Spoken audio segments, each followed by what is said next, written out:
This YouTube channel does not promote any violent, harmful, or illegal activities. All content provided by this channel is meant for an educational purpose only. বন্ধুরা, এখানে আমি যা বলবো তা সম্পূর্ণ আমার মতামত, আমার যুক্তি। আমার যুক্তির সাথে আপনি একমত হতেও পারেন, নাও হতে পারেন।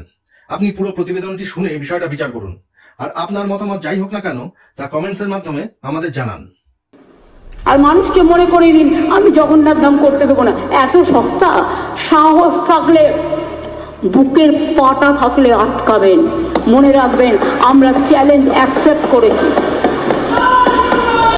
নমস্কার বন্ধুরা, বাংলার 15 বছরের পুরনো তৃণমূল সরকারের প্রতি আপনি অনেক অভিযোগ করতে পারেন, যেমন দুর্নীতি, দলীয় কর্মীদের দাপাদাপি ইত্যাদি।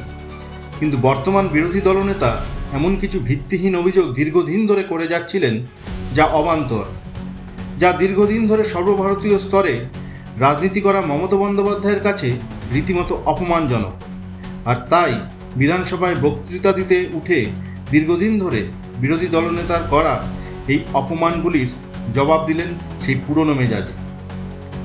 যেমন শুভেন্দু অধিকারী একটি অভিযোগ ছিল, বর্তমান তৃণমূল সরকার নাকি মুসলিম লীগ সরকার, এই সরকার নাকি মুসলিম লীগের সাহায্য নিয়ে চলে। এর উত্তরে মমতা বন্দ্যোপাধ্যায় বললেন, আমি মুসলিম লীগ। বাংলায় কত পার্সেন্ট মুসলিম থাকে? রিসেন্ট সেন্সাস হয়নি, আগের সেন্সাস অনুযায়ী যদি বলি, বা মোটামুটি একটা অ্যাপ্রক্সিমেট প্রায় 30 থেকে 33% সংখ্যালঘুরা থাকেন। তারা খাবে না, তারা পড়বে না, তারা স্কুলে যাবে না, তারা শিক্ষা নেবে না, তাদের এক ঘরে করে দিতে হবে, তাদের মারতে হবে, তাদের খুন করতে হবে। আর আমি যদি বলি আমার 5টা আঙ্গুলে হিন্দু, বৌদ্ধ শিখো, জৈন, পারসিক, মুসলমান ও খ্রিস্টানি, সেটা অন্যায়?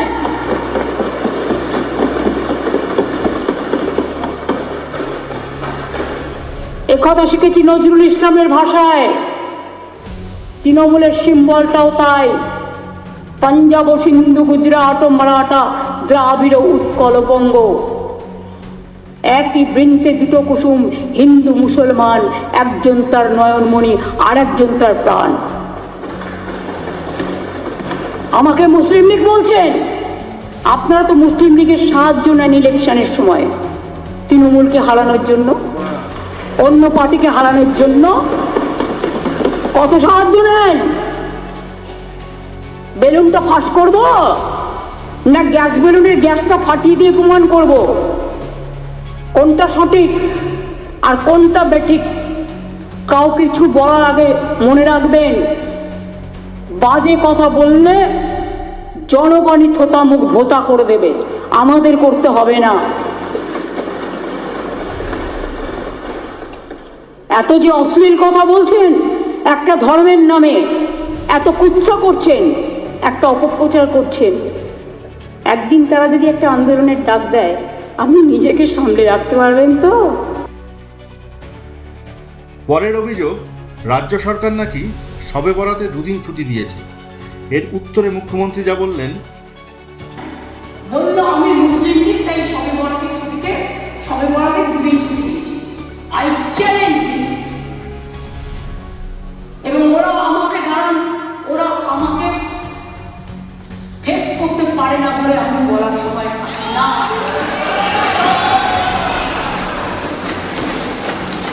আর মমতা ব্যানার্জির ভয় নেই, ভয়কে জয় করে এখানে দাঁড়িয়ে আছি।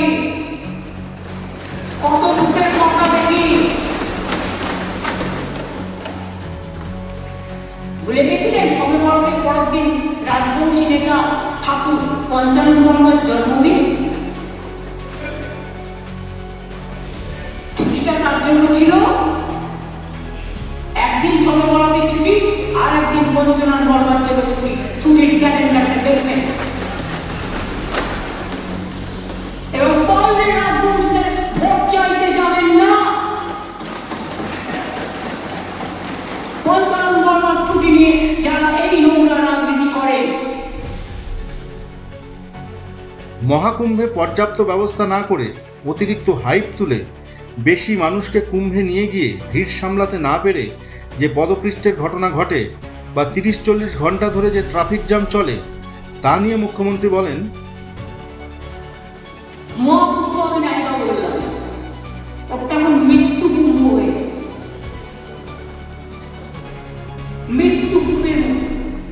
আমি মহাকুম্ভকে সম্মান, আমি শ্রদ্ধা জানাই, পবিত্র গঙ্গা মাকে আমি সম্মান করি, কিন্তু প্ল্যানিং না করে এত হাইট তুলে এত লোকের মৃত্যু বললেন 30 জন, কথাটা কি সঠিক?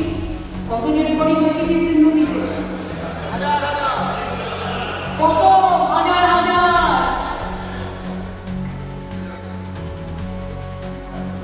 আগুন লেগেছে।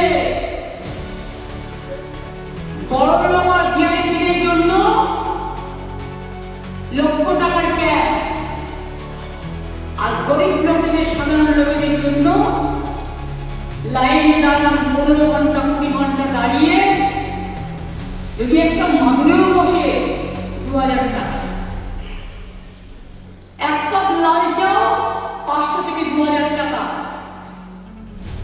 তারা যে জায়গাটা গিয়ে স্নান করবে সেটা আলাদা, ভিআইপিদের স্নানের জায়গাটা আলাদা, আর সেই জলটা আপনারা দূষিত করেছেন, বিষাক্ত করেছেন মহাকুম্ভের পবিত্র জায়গাটা।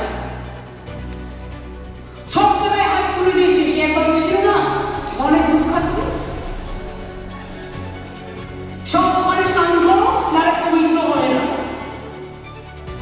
মৃতদেহের ওপর দিয়ে যারা এই হাইট তুলছে আর টাকা কামানোর জন্য ধর্মকে বিক্রি করছে, তাদের আমি মন থেকে মেনে নিতে পারি না।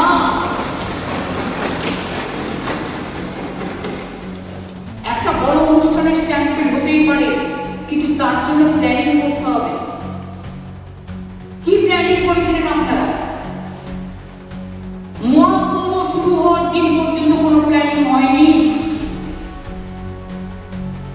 ইভেন এখন আমি দেখছি আসানসোল থেকে শুরু করে বিহারের লোকেরা ঘুরছেন, আসানসোলের লোকেরা ঘুরছেন, বিভিন্ন জায়গার লোকেরা ঘুরছেন, আর ও 300 সব বিরাট বছর করে দেবো ফিল্ডের ট্রেন দিচ্ছে।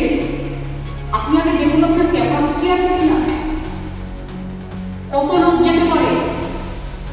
কত লোক একটা ট্রেনে যেতে পারে? আমরা তো ট্রেন ভাড়া করে 100 দিনের কাজে টাকা যখন পাচ্ছিল না, জব কার্ড হোল্ডাররা, গরিব মানুষগুলো টাকা বুক করে, টাকা দিয়ে ট্রেন বুক করা হয়েছিল। করা যায়? আমি মিনিস্টার ছিলাম, আমি চ্যালেঞ্জ করে বলছি, আপনারা টাকা নিয়েও পরে টাকা ফেরত দিয়ে বললেন দেওয়া যাবে না। তাহলে ফ্রি ট্রেন কাকে দিচ্ছেন? ফ্রড কাওয়া।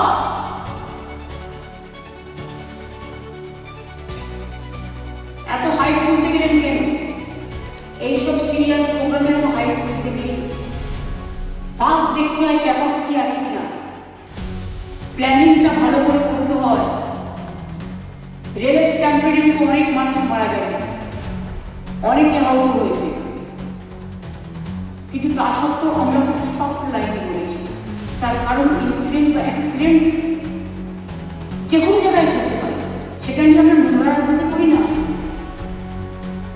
কেম দিয়ে কাজ করতে গিয়ে কেম দিয়ে কিন্তু শুনে চামড়া কেটে মানে লেবার হাবের ওখানে মারা গেল, যার জন্য লেবার হাবের কালকে মিটিং করা হয়েছে, সিরিয়াস অ্যাকশন নেওয়ার জন্য। তাদের তো দোষ ছিল। আপনারা কমিশন পাঠাচ্ছেন, চিঠি পাঠাচ্ছেন, আর মহাকুম্ভে এত বড় ঘটনার পরে কটা কমিশন পাঠিয়েছেন? কটা কমিটি পাঠিয়েছেন? এমনকি আমার রাজ্যে যারা ফিরে এসছেন একটা ডেথ সার্টিফিকেটও দেননি, পোস্টমর্টমও করেননি, ইভেন মেডিকেল কলেজ থেকে কেউ সইও করেনি যেখান থেকে ডেড বডি এসছে। শুধুমাত্র যাকে হ্যান্ড ওভার করেছে তাকে সই করিয়ে নিয়েছে। আমি দেখেছি কাগজটা, তাই আমরা কিন্তু প্রত্যেকে যাতে ডেথ সার্টিফিকেট পাই সেই জন্য এখানে পোস্টমর্টম করিয়েছি, যাতে তার ফ্যামিলি জানতে পারে যে তার ফ্যামিলি মৃত্যু হয়েছে কোথায় এবং তার পোস্টমর্টম করা হয়েছে, সে মারা গেছে স্ট্যাম্পেডে। এরপরে তো বলবেন হার্ট অ্যাটাকে মারা গেছে, এই কম্পেনসেশন তো ঘোষণা করে খালাস। যদি ডেথ সার্টিফিকেট না থাকে, যদি পোস্টমর্টম না করে, তো কোথা থেকে সে দাবি করবে? তার আইনের মাধ্যমে চেঞ্জ করতে হবে। করেননি তো, এইটুকু কাজ করতে পারেননি। বন্ধুরা, আমাদের এই ছোট্ট চ্যানেলটিকে সামনের দিকে এগিয়ে দিয়ে যেতে জয়েন বাটনটা ক্লিক করে আমাদের সদস্য হন। আর প্রতিবেদনটির বিষয়ে আপনার নিজেদের মতামত জানান কমেন্টসের মাধ্যমে। আমাদের এই বিশ্লেষণমূলক প্রতিবেদনটি ভালো লাগলে ভিডিওটিকে লাইক ও শেয়ার করতে ভুলবেন না। এরকম এগিয়ে এসে দেখা খবর নিয়ে দ্য ডট আগামী দিনে আসতে চলেছে। নিয়মিত দ্য ডটের বিশ্লেষণমূলক প্রতিবেদন দেখতে চাইলে অবশ্যই চ্যানেলটিকে সাবস্ক্রাইব করে রাখুন। একই সাথে পাশের বেল আইকনটি ক্লিক করতে ভুলবেন না যেন। আজকের মতন বিদায়।